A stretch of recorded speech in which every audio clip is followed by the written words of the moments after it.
Hi friends, welcome back to my channel. இன்றைக்கி வீடியோவில் அட்டகாசமான கத்திரிக்காய் தொக்கு எப்படி செய்யலான்றதை பார்க்கலாம்.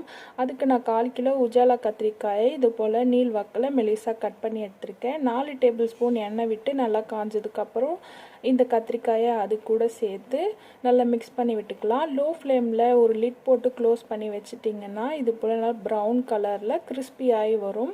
நல்லா கத்திரிக்காய் எண்ணெயிலே வதங்கி வந்ததுக்கு அப்புறமா இன்னொரு பிளேட்டில் மாற்றி வச்சுக்கோங்க. அடுத்ததாக அதே பாத்திரத்தில் ஒரு டேபிள் ஸ்பூன் எண்ணெய் விட்டுட்டு கடுகு, ஜீரகம், வெந்தயம், பூண்டு, கருவேப்பிலையை சேர்த்து பொன்னிறமாக நல்ல வாசம் வர வரைக்கும் வதக்கணும். இது கூடயே 2 வெங்காயத்தை பொடியாக நறுக்கி சேர்த்துக்கோங்க. ஒரு தக்காளியை அரைச்சி சேர்த்துக்கலாம். வதக்கி வச்சுருக்க கத்திரிக்காயை இது கூடயே சேர்த்து மிக்ஸ் பண்ணி விட்டுக்கோங்க. இப்போது அடுத்ததாக இதில் 1/2 டேபிள் ஸ்பூன் மஞ்சள் தூள், மிளகாய்த்தூள், குழம்பு மிளகாய்த்தூள், தனியாத்தூள், உப்பு சேர்த்து நல்லா மிக்ஸ் பண்ணிவிட்டு ஒரு எலும்பிச்சம்பழ அளவுக்கு புளியை ஊற வச்சு அதோட கரைசலை சேர்த்துக்கிறேன்.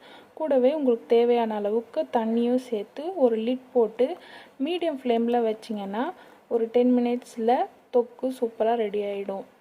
இந்த தொக்கு ரொம்பவே ஈஸி, கொஞ்ச நேரம்தான் ஆகும், ரொம்பவும் டேஸ்ட்டாக இருக்கும். இதே போல் நீங்களும் உங்கள் வீட்டில் கண்டிப்பாக ட்ரை பண்ணி பாருங்கள், ரொம்பவே நல்லா இருக்கும். இந்த வீடியோ உங்களுக்கு பிடிச்சிருந்ததுன்னா இந்த சேனலுக்கு சப்ஸ்கிரைப் பண்ணுங்கள், லைக் பண்ணுங்கள், ஷேர் பண்ணுங்கள்.